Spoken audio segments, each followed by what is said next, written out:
اللہ رب العالمین کے فضل و کرم سے آج کی تراویح میں 14ویں پارے کے ربوع تک تلاوت کی گئی ہے۔ 11ویں پارے کے اندر اللہ رب العالمین نے سورہ توبہ کی آیت نمبر 128 میں ارشاد فرمایا، لَقَدْ جَاءَكُمْ رَسُولٌ مِّنْ أَنفُسِكُمْ عَزِيزٌ عَلَيْهِ مَا عَنِتُّمْ حریص علیکم بالمؤمنین رؤوف الرحیم۔ حضور علیہ السلام کی شان و عظمت کو اس انداز میں بیان کیا کہ تحقیق تمہارے پاس تمہارے ہی طرف سے تمہاری ہی جانوں میں سے ایک رسول آیا ہے۔ اس رسول کی شان کیا ہے؟ عزیز علیہ ما عنتم۔ یہ شان اللہ رب العالمین نے حضور علیہ السلام کی بیان فرمائی۔ کیا شان ہے؟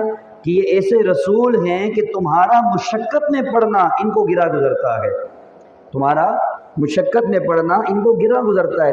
تکلیف تمہیں ہوتی ہے، مشقت میں تم آتے ہو، لیکن ان کو بھی تکلیف پہنچ جاتی ہے۔ اس سے کیا پتہ چلا؟ اللہ رب العالمین نے حضور علیہ السلام کی شان بیان کی ہے کہ حضور علیہ السلام اپنے امتیوں کے احوال سے باخبر رہتے ہیں۔ حضور علیہ السلام کا امتی کس حال میں ہے، تبھی تو فرمایا کہ تمہارا مشقت میں پڑنا ان کو گرا گزرتا ہے۔ یہ تو تمام امتیوں سے، تمام مسلمانوں سے خطاب ہے، یعنی کہیں پر بھی مسلمان حضور علیہ السلام کا امتی جب وہ تکلیف میں آتا ہے نا، حضور کو خبر پہنچ جاتی ہے۔ حضور علیہ السلام بھی پریشان ہوتے ہیں کیونکہ حضور علیہ السلام اپنی امت سے محبت کرتے ہیں۔ کیسی محبت کرتے ہیں؟ ایسی محبت ہے کہ جیسی محبت کوئی کسی سے نہیں کرتا۔ ماں باپ بھی اپنی اولاد سے ایسی محبت نہیں کرتے جیسی حضور علیہ السلام نے امتیوں سے محبت کرتے ہیں۔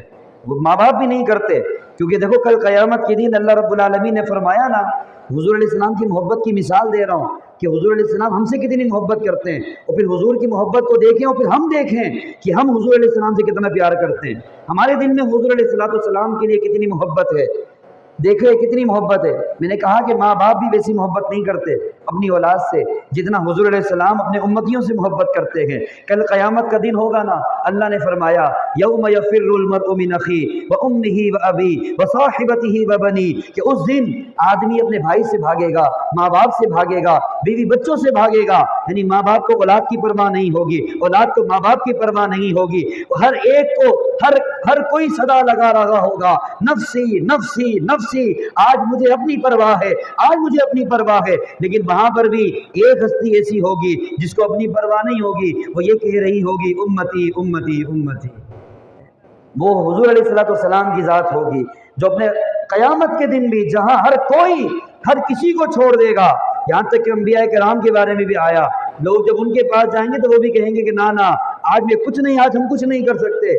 صرف حضور علیہ السلام کی ذات ہوگی جو وہاں بھی اپنی امت کو یاد رکھ رہی ہوگی، اپنی امت کو پریشانی سے دور کرنے کے لیے کوشاں ہوگی۔ تو دیکھیں یہ کتنی محبت ہے، یہ قیامت کی محبت بتائی ہے، اور دنیا میں کیسی محبت ہے۔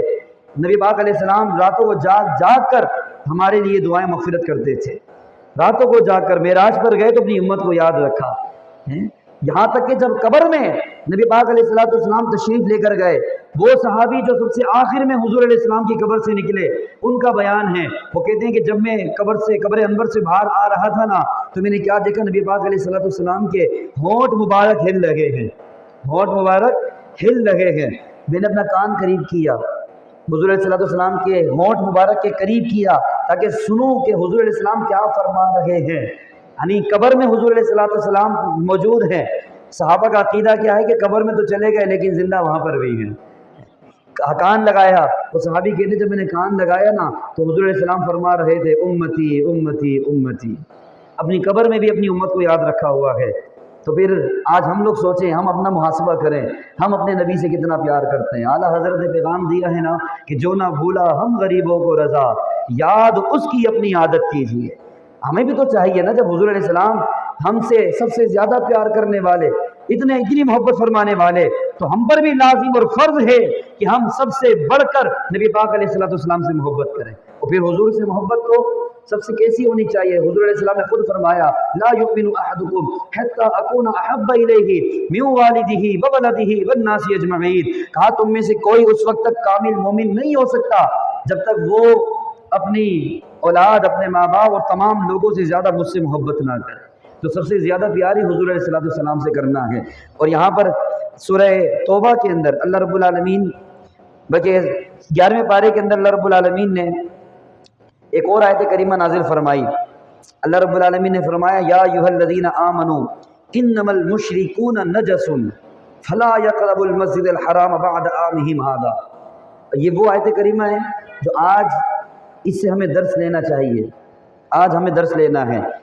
اللہ نے فرمایا اے ایمان والوں بے شک مشرکین ناپاک ہیں، فلا یقربوا المسجد الحرام بعد عامہم ھذا۔ اب کہا کہ اس سال کے بعد اب کوئی بھی مشرک مسجد حرام میں نہیں آئے گا۔ پہلے تو مسجد حرام میں مکے کے اندر آتے تھے، حرم کی حدود میں وہ لوگ مشرکین بھی موجود تھے، لیکن فتح مکہ کے بعد اللہ رب العالمین نے قرآن کی آیت نازل فرما دی کہ اب کوئی بھی مشرک جو ہے کافر وہ حرم کی حدود میں نہیں آ سکتا، مسجد حرام میں نہیں آ سکتا۔ جب یہ آیت کریمہ نازل ہوئی نا تو چند صحابہ کے ذہن میں سوال آیا، ایک کہ مشرکین جو تھے وہ بڑے بڑے تاجر بھی تھے، ظاہر سی بات ہے وہ مکے میں آ کر تجارت کرتے اور ان کی تجارت سے مسلمانوں کو بھی فائدہ ہوتا، ان سے خرید و فروخت کے معاملات کرتے، تجارت والے معاملات۔ وہ کہا کہ اب جب وہ آئیں گے نہیں تو تجارت ہوگی نہیں تو پھر ہماری معیشت خراب ہو سکتی ہے۔ یہ ایک سوال ذہن میں آیا تو اس کا جواب اللہ رب العالمین نے کیا دیا۔ آج بھی اس طرح کی باتیں ہوتی ہیں نا، جب مشرکین سے جب اللہ نے حکم دے دیا کہ نانا اس سے تعلق ختم کر دو، گستاخوں سے کوئی تعلق نہیں، اللہ رسول کے دشمنوں سے کوئی تعلق نہیں، تو پھر ہمیں وہاں پر اپنی معیشت کو نہیں دیکھنا، کیونکہ معیشت صحیح کرنے والی ذات اللہ رب العالمین کی ہے۔